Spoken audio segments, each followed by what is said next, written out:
Good to see you again, Chris. Hey. Thanks, yeah. So glad to be back in Turtle Rock to play the next wave of Evolve content as you guys prepare for launch in February.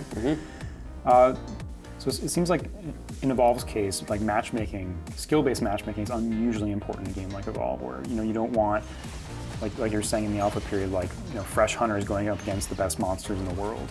So can you walk me through what sort of statistical categories or metrics your matchmaking system is going to take a look at when it considers what people to put in a match together? Right. So the biggest thing we look at out of the gate is we look at your player level. So as a player, doesn't matter which characters I play. As a player, I'm earning XP, and I go from level 1 to level 2 to level 3. If I'm winning a lot, I'm going to go up through those levels much more quickly than if I'm losing a lot, right? So it's a pretty good measure of sort of like experience. Experience, a kind of mix of experience and skill. Two level 20 guys, one guy might have been playing the game for 15 hours, another guy might have been playing for 30 hours. It just took him that long to get there. But now they've kind of both gotten there.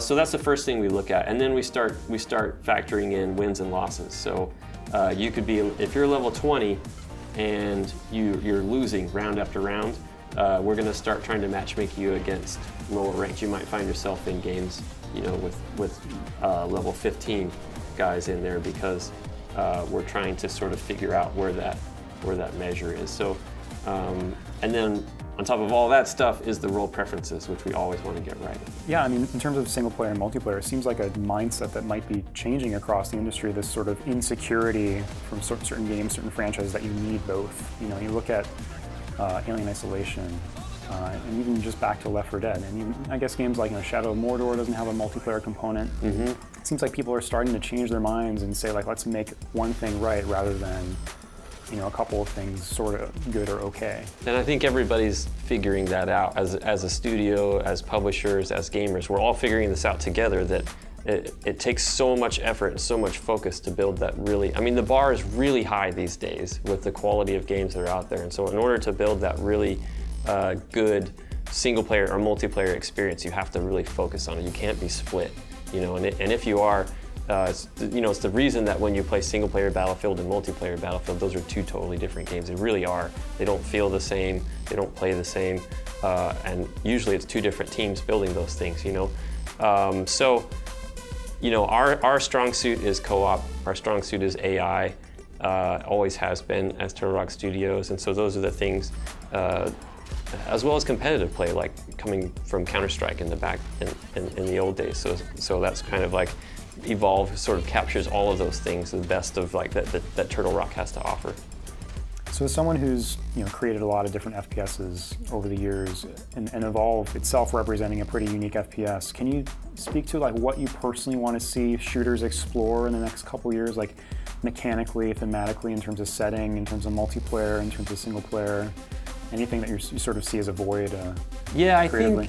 I think what we're seeing right now is really interesting. We're seeing a lot of new ideas. We're seeing, Destiny kind of mix a little bit of MMO with first-person shooters, and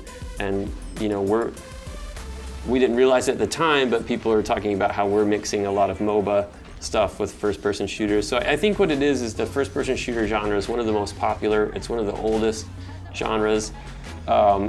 And it's sort of been around for long enough that people are looking for, okay, I've played 5 versions of that game. What else is out there? They're looking for something different. And that's me too, like any sort of different experience. It doesn't have to be kind of a blind deathmatch, just kill everything first person, right? There can be a lot more thought. I love that 1 out of our 4 roles is the guy that's supposed to kill everything, right? And the other 4 roles, they have other things that they're supposed to be doing. So, I'm looking for an interesting new experience in a first-person genre. I love the FPS genre, but I want to see it do new things.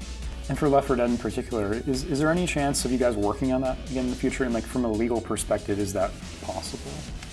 It would only be possible if Valve wanted it to be that way. It's their IP now. So they're in charge of the way of where that goes.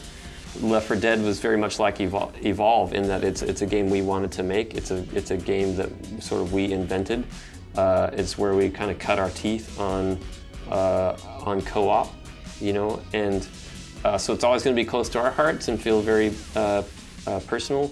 We're definitely happy to work on Evolve, and we're definitely looking forward to, you know, whatever else might be in the future at Turtle Rock Studios. But you know, a lot of people would jump at the chance to work on Left 4 Dead again in the future. But it's probably, I would say, it's unlikely, but not impossible.